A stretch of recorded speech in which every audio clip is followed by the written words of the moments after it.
Hola, benvinguts al Forcat. La Conselleria d'Agricultura, Medi Ambient, Canvi Climàtic i Desenvolupament Rural ha ampliat el termini per a presentar les ajudes, la sol·licitud d'ajudes, per a lo que són explotacions que mantinguen pràctiques d'agricultura ecològica.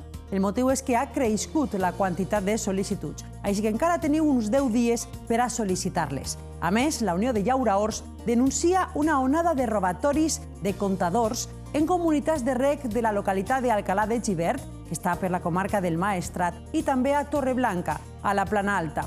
La pitjor sembla ser la d'Alcalà de Xivert, on han trencat els entroncaments i s'han portat inclús els comptadors. Esta comunitat ja ha denunciat al grup Roca de la Guàrdia Civil de Vinaròs la situació. Encara estan valorant la quantia de danys, però asseguren que seran quantiosos. I en agenda, dos propostes, dos d'elles vinculades concretament a Sant Isidre, que és el dia del patró de Llauraors. Dimarts que ve, l'Escola Tècnica Superior d'Enginyeria Agronòmica de Medi Natural, ja sabeu que pertany a la Universitat Politècnica de València, analitzarà el passat, el present i el futur del cava valencià en una jornada que inclourà també una sèrie d'actes commemoratius per esta festivitat de Sant Isidre, que per cert també és el patró d'esta escola. I el 18 a Líbia es prepara, atenció, una jornada molt il·lustrada a la qual també hi haurà una especial recordatori a esta festivitat. Així que arrenquem una setmana, un resum de la setmana, on el sector està en peu de guerra, concretament per les reduccions fiscals. Són ridícules. Comencem.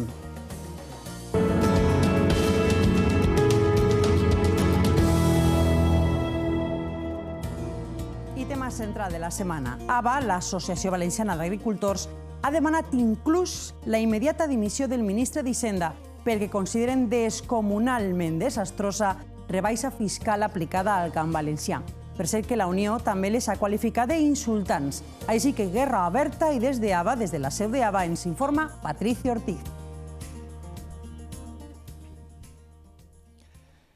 Sí, Sílvia, l'Associació Valenciana d'Agricultors denuncia l'empastre portat a terme per el Ministeri d'Hisenda i el seu ministre Cristóbal Montoro per la rebaixa fiscal en el camp valencià. I qui millor que per a que ens ho explique que el president d'AVA, Cristóbal Aguado. Què tal, Cristóbal? Molt bona vesprada. Bona vesprada. Explica'ns un poc com està la situació.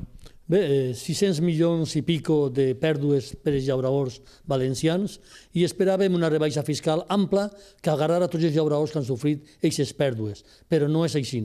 Un verdader desastre, un empastre real és el que ha fet al finalment en la decisió del govern.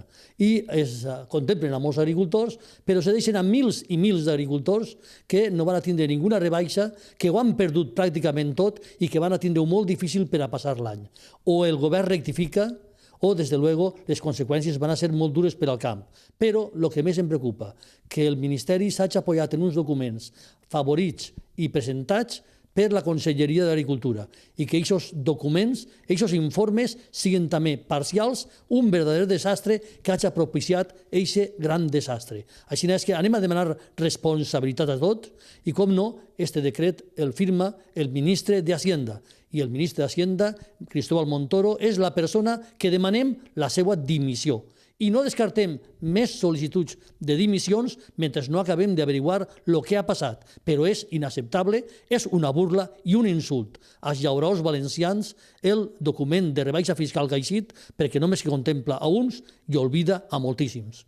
Principalment com afecta als llauradors valencians? Bé, a l'hora de tributar en la declaració de la renta, n'hi ha uns mòduls per als que es tributa i han baixat el coeficient per calcular el benefici. Com dic, sempre hi ha beneficis en què n'hi hagin pèrdues, però, des de luego, si tributes menys, per lo menos tens una tranquil·litat.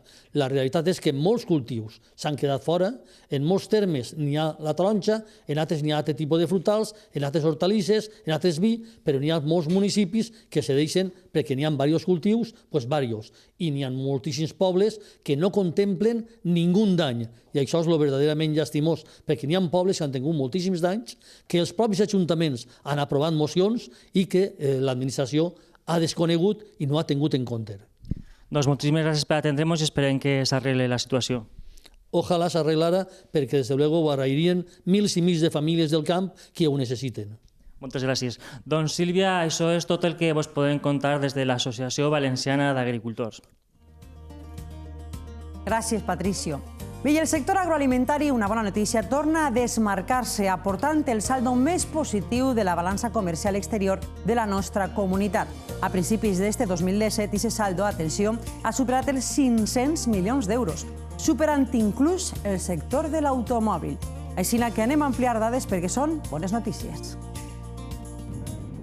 Els enviaments agroalimentaris de la Comunitat Valenciana van augmentar entre gener i febrer un 1,7 respecte al mateix període del 2016 i van aconseguir un valor de 1.137,2 milions d'euros, la qual cosa representa el 22,4% del total de l'exportació autonòmica. En el context estatal, la Comunitat Valenciana continua sent la tercera comunitat autònoma en el rànquing d'exportació de productes agroalimentaris amb el 14,5% de les exportacions, per darrere d'Andalusia i Catalunya. Per províncies, Alacant i València incrementen els seus enviaments un 7,4 i un 1,4% respectivament i, per altra banda, a Castelló han descendit un 2,5%. La Comunitat Valenciana és la comunitat autònoma que més fruites exporta, per davant d'Andalusia i Múrcia. Durant els 2 primers mesos del 2017, les exportacions de fruites van ascendir a 634,7 milions d'euros, la qual cosa suposa el 55,8% de les exportacions agroalimentàries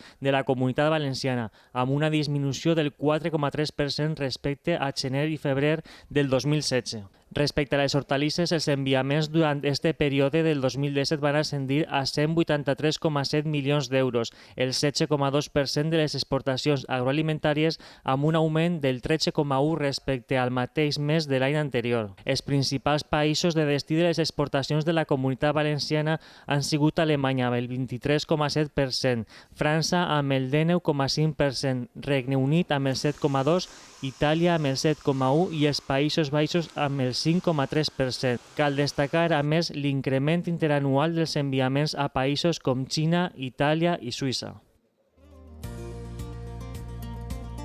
I parlem de pesca perquè el Consell ha augmentat un 4,2% les ajudes a la dinamització del sector pesquer de la nostra comunitat. El ple del Consell ha aprovat els convenis entre la Conselleria d'Agricultura, Medi Ambient, Canvi Climàtic i Desenvolupament Rural, junt amb 19 confraries de pescadors de la Comunitat Valenciana i les 3 federacions provincials per un import global de 697.480 euros, un 4,2% més que l'any anterior. Aquestes ajudes, emmarcades en l'ordenació i millora de la producció pesquera, tenen com a finalitat estimular la col·laboració d'aquestes organitzacions amb l'administració autonòmica en assumptes com la comunicació de dades de la primera venda de productes de la pesca, el correcte etiquetatge i la traçabilitat. Esta iniciativa forma part de la col·laboració que la Conselleria desenvolupa amb els sectors productius per la millora de la producció pesquera i de les condicions de treball i rendes dels pescadors de la Comunitat Valenciana. I així tanquem, però abans volem felicitar a Vegamar, al grup La Sucursal i a 2 estudiants d'hostaleria, Sebastián Biafara i Miguel Ángel Delgado, perquè, com esteu veient en les imatges, han sigut els protagonistes del primer desafiament Arròs més Vegamar de la història. Es va celebrar dimecres, i el jurat, composat per paladars més entesos de la cuina i del maridatge, asseguraren que van ser les receptes i aquest propi maridatge els més interessants que havien tastat mai. Eixa és la idea, l'escura i joventut per al futur. Gràcies, mon anem la setmana que ve més. I no us oblideu, cal consumir productes valencians perquè nosaltres el millor ho tenim a casa. Adeu.